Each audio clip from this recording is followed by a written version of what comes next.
जिंदाबाद जिंदाबाद जिंदाबाद। भरत तिवारी अमर रहे, अमर रहे। भरत तिवारी अमर रहे, बता दें कि हमारी मौजूदगी बेगूसराय जिले के अंतर्गत आने वाली बलिया अनुमंडल क्षेत्र में हो रही है और भरत भूषण तिवारी की जिस प्रकार से प्रशासन के द्वारा जो है ये कहिए कि आप लोगों का जो कहना है कि हत्या कर दी गई है, हालांकि उनका कहना है इनकाउंटर कर दी गई है। इस पे आज तमाम लोग यहाँ पे मौजूद है, एक मशाल जुलूस भी निकाली गई है। इन लोगों से सफाई लेने का प्रयास करेंगे, आखिर हत्या या इनकाउंटर क्या की गई है बताइए। हत्या किया गया है। कैसे बताइए, आप पूरा वीडियो देखिए। सबसे पहला बात तो उनके ऊपर आज तक एगो 107 का मुकदमा भी दर्ज नहीं है।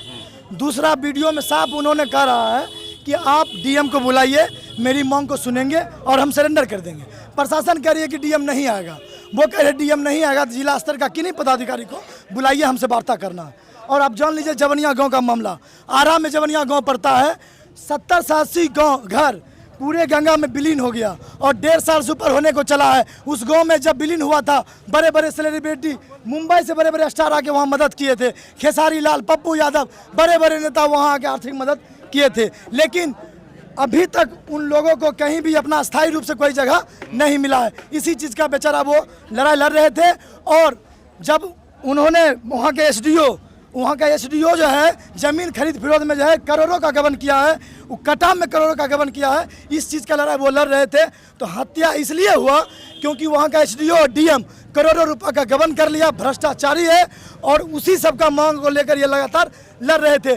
पहले इनको पागल कहा गया और ऐसे भी मान लीजिए कि एक क्रांतिकारी आदमी पागल ही होता है। अगर वो पागल नहीं होता तो अपने माँ बाप, बीवी, बच्चे, अपने परिवार के लिए लड़ता, ना कि समाज के लिए लड़ता। इतना जानता हूँ कि उनका तरीका गलत हो सकता है, लेकिन विचार गलत नहीं था। आज उनके विचार के कारण ही पूरे बिहार का युवा या क्रांतिकारी समाज सेवी सब एकजुट होकर उनके सम्मान में खड़े हैं। वह भले हमारे बीच नहीं है, लेकिन उनका विचार हम लोगों के बीच रहेगा। जैसा कि हम लोगों ने पहले भी अपने आप में सुनते आए हैं कि भगत सिंह जैसे जो भी शहीद हम लोग नहीं देखे थे, उनके विचार को ही जाने थे। वही विचार आज हमने भरत तिवारी जी के रूप में देखा और उन्हीं को भगत सिंह के रूप में देख रहा हूँ। उनका जो लड़ाई था वो समाज के लिए था, गरीब के लिए था, असहाय के लिए था। आज भरत तिवारी, हमारा देश आज़ाद तो हो गया है, 75-76 वर्ष हो गया है, लेकिन हम आज भी आज़ाद नहीं हैं। यह मुझे इसलिए महसूस हो रहा है क्योंकि जो स्थिति बनी हुई है नेताओं की, खास करके नेता और जितने भी बड़े बड़े अधिकारी हैं, जितने ब्यूरोक्रेट्स हैं, ये सब शोषण समाज का कर रहे हैं, पूरी तरह से शोषण कर रहे हैं। जितना बात बोलेगा झूठ बोलेगा, जितना करेगा सब झूठ करेगा, एक भी काम सही कर ही नहीं सकता है। उसके नेचर में नहीं है, उसके खून में नहीं है, साले का एकदम खून में नहीं है कि सही काम कर सकता है। कानून पर पूरा भरोसा उठ गया है। कानून पर क्या भरोसा रहेगा? कानून का आज देख लीजिए हाल क्या है बना हुआ, क्या हाल बना हुआ है।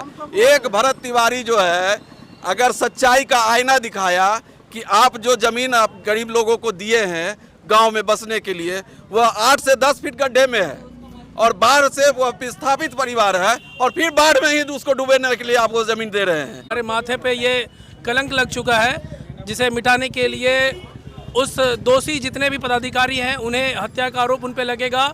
और हम लोग चाहते हैं कि भरत जी के नाम पे एक स्मारक बने, उनकी प्रतिमा बने, उनके परिवार में से किसी एक सदस्य को सरकारी नौकरी मिले और उनके परिवार को मुआवजा मिले और सदियों तक उनका नाम याद रहे। और अभी जो ये वर्तमान सरकार चल रही है, मतलब सरकार के खिलाफ आवाज़ उठाने का मतलब है कि वो देशद्रोही है। उसके खिलाफ मैंने किसी भी तरह से एन केन पड़करेन उसके ऊपर मुकदमा करके उसको, अभी जिस तरह से भरत भूषण तिवारी का इनकाउंटर हुआ, अभी यह सरकार जिस तरह से मतलब ये कर रही है कि वो खुलेआम है इनकाउंटर के लिए कि अपराधियों को इनकाउंटर कर दो, तो फिर मैंने फैसला ऑन द स्पॉट, तो फिर न्यायालय को बंद कर देना चाहिए। फिर न्यायालय किस लिए है? ये जो आईपीसी की इतनी धाराएं बनी है वो किसके लिए बनी है? तो इस तरह से आप एक राहत इंदौरी का एक शेर है कि मुंसिफ भी तुम, वकील भी तुम, दलील भी तुम, जिसे भी चाहो हराम कर दो, जिसे भी चाहो हलाल कह दो। तो मैंने ये व्यवस्था नहीं चलेगा। ये लोगों को, ये पूरे बिहार वासियों को, बल्कि देशवासियों को भरत भूषण तिवारी ने एक संदेश दिया है कि व्यवस्था के खिलाफ लोगों को खड़ा होना चाहिए। अगर आवाज़ दबाने की प्रयास होती है तो इसके खिलाफ एकजुट होकर के आंदोलन होगा। बिल्कुल, बिल्कुल। और ऐसी निकम्मी और निकुच सरकार को मतलब सोचने पर मजबूर किया जाएगा कि वो संविधान जो बाबा साहब भीमराव अंबेडकर ने जो संविधान दिया, वो देश उस संविधान से चलेगा, न कि इनके बुलडोजर से सरकार बिल्कुल बिल्कुल।